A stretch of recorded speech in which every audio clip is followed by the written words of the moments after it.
ጥር 7 2011 ለተማክሰኞ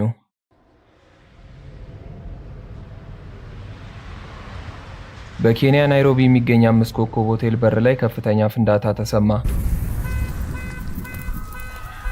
5 የአልሻባብ አማጺዎች ጥቃት እያደረሱ ነበር። ለጥቃቱ ምላሽ ለመስጠት በፍጥነት የደረሰው የእንግሊዝ ልዩ ኃይል አባል የሆነው ክርስቲያን ነው። ሁሉም ሰው የራሱን ነፍስ ለማዳን በሚሸሽበት ጊዜ ብቻውን ያለው ወታደር ነገሩን ራሱ ሊወጣው ይወስንና ሙሉ መሳሪያውን ታጥቆ ወደ ህንጻው ይገባል። ቀጥሎ የተፈጠረው ነገር በዓለም ከተፈጸሙ የጀግንነት ተግባሮች ሁሉ የላቀ ነበር። ነገር ግን በቅድሚያ እዚህ ሁኔታ ውስጥ እንዴት እንደገቡ እንመልከት። ኬንያ ውስጥ ብዙ የሽብርተኝነት ጥቃቶች ይፈጸማሉ። ለጸረ ሽብርተኝነት የተዘጋጀው የኬንያ ልዩ ኃይል ጥሩ ስልጠናና መሳሪያ ቢኖረውም ድህነት፣ ቁጥጥር አልባ ድንበርና በጉቦ የተጨማለቀው የኬንያ መንግስት በየዓመቱ የሚደርሱትን ጥቃቶች ለመከላከል ከባድ አድርጎበታል። ይህን የተመረጠ ጦር የሚያሰለጥነው የአሜሪካና የእንግሊዝ ልዩ ኃይል ነው። የአሜሪካው አርሚ ሬንጀርስ በዓለም አሉ ከሚባሉ ጦሮች መሃል በብቃት ከፍተኛውን ቦታ ሲይዝ፣ የእንግሊዙ ልዩ ኃይል ኤስኤስ ደግሞ ከጥራቱ የተነሳ አሜሪካዎች ኮርጀውት እነሱም የራሳቸውን ልዩ ኃይል አዘጋጅተዋል። የኬንያውን ልዩ ኃይል ለማሰልጠን ከእንግሊዝ ልዩ ኃይል የተላከው ወታደር ክርስቲያን ነበር። ክርስቲያን ገና በ16 ዓመቱ ነበር ውትድርናን የተቀላቀለው። ለዓመታት በእግረኛ ጦር ውስጥ ሲያገለግል የ2003 የኢራቅ ወረራ ላይም ተሳትፎ ነበር። ከ9 ዓመታት አገልግሎት ወዲያ ወደ ልዩ ኃይል ለማደግ የ6 ወር ስቃይና ፈተና ውስጥ ይገባል። ከዚያም ብዙ ሰዎች ተፈትነው ጥቂቶች የሚያልፉበትን ልዩ ኃይል እንዲቀላቀል ይመረጣል።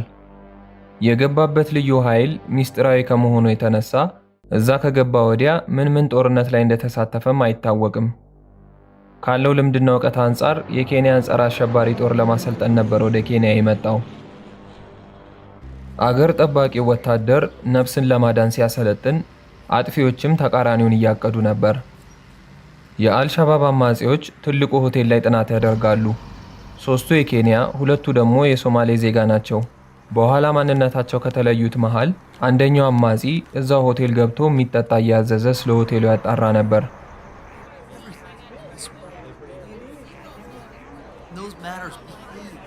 አልሻባብ በእስራኤል ካለው የአሜሪካ ኤምባሲ ጋር ቅሬታ ስለነበረው በጥቃት መልእክት ለማስተላለፍ እነዚህን አማጺዎች አዘጋጅቷል።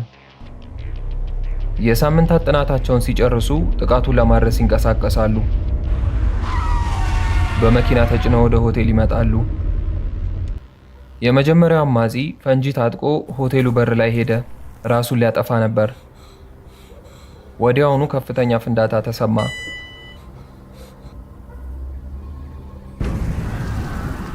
ራሱንና በር አካባቢ ያሉትን 8 ሰዎች ሕይወት ቀጠፈ።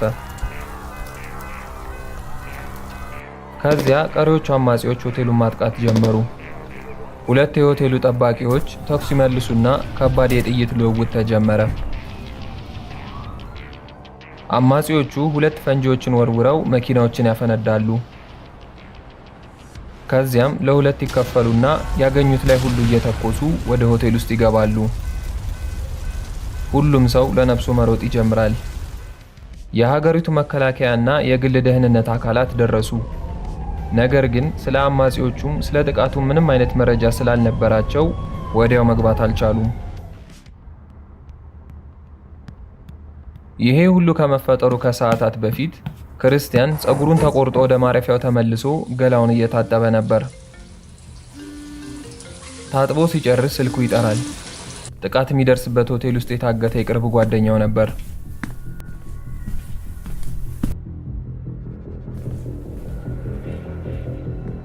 ክርስቲያን የጓደኛውን የእርዳታ ጥሪ ሲሰማ ወዲያውኑ መሳሪያውን ታጥቆ ወደ ሆቴሉ ይሄዳል።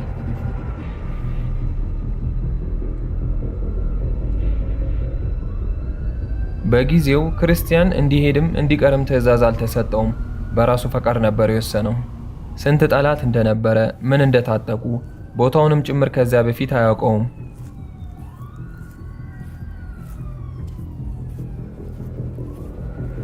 ገና የሆቴሉ መግቢያ ላይ ከመድረሱ አንዲት ሴት ሕይወቷን ለማትረፍ ስትማጸን ይሰማል።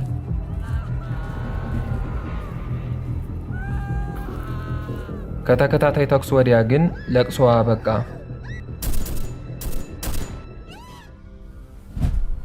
አማጺዎቹ ሰው እየገደሉ ይሄዳሉ። እርሱም በቅርብ ተደብቀው የነበሩ ሰዎችን እየመራ ከአደጋው ቦታ ያወጣ ጀመር።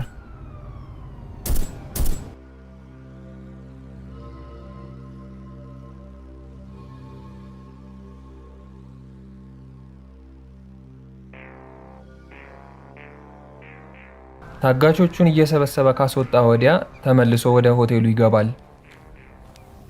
ብቸኛው ወታደር ሰዎችን ነፃ በሚያወጣበት ሰዓት የኬንያ ፖሊስ ዙሪያውን ይከብና ለማጥቃት ይዘጋጃል።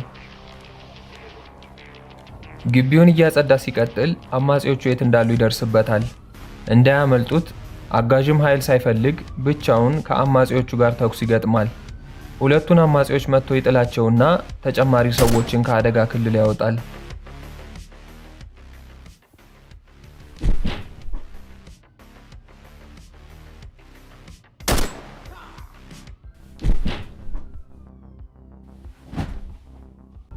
ሁለቱን አማጺዎች ከገደለ ወዲያ ሌሎቹን ለመፈለግ ተመልሶ ቢገባም አላገኛቸውም። ተኩሱ አበቃ ከተባለ ከጥቂት ሰዓታት ወዲያ ግን በድጋሚ ሌላ ተኩስና ፍንዳታ ተሰማ።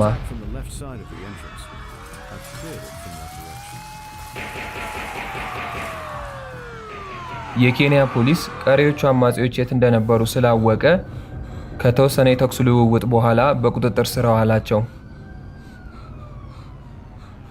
22 ሰዓት ከፈጀ የተኩስ ልውውጥ ወዲያ ሆቴሉ ነፃ ወጣ።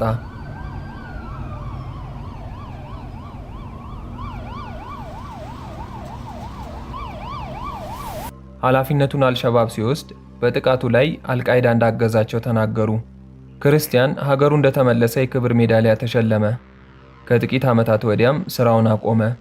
ይህንኑ ታሪክ የሚገልጽ መጽሐፍ ቢጽፍም ለደህንነት ተብሎ አልተለቀቀም። አስቀያሚ በነበረው ውጊያ 21 ያልታጠቁ ንጹሃን ሰዎች፣ አንድ ወታደርና ጥቃት አድራሾቹ 5ቱም አማጺዎች ነፍሳቸውን አጡ። ከ30 በላይ ሰዎች ጉዳት ደረሰባቸው። አብዛኛዎቹ ሲያገግሙ፣ አንዷ ግን እድለኛ አልነበረችም። ከጥቃቱ 1 ዓመት ወዲያ በተኩሱ ከፍተኛ ጉዳት የደረሰባት ታማሚ ሆስፒታል ውስጥ ሕይወቷ አለፈ። የሟቾች ቁጥርም 22 ደረሰ። ይሄ ወታደር ባይኖር ግን በቦታው የነበሩት ሌሎች ከ700 በላይ የሚሆኑ ሰዎችም እጣቸው ሞት ሊሆን ይችል ነበር።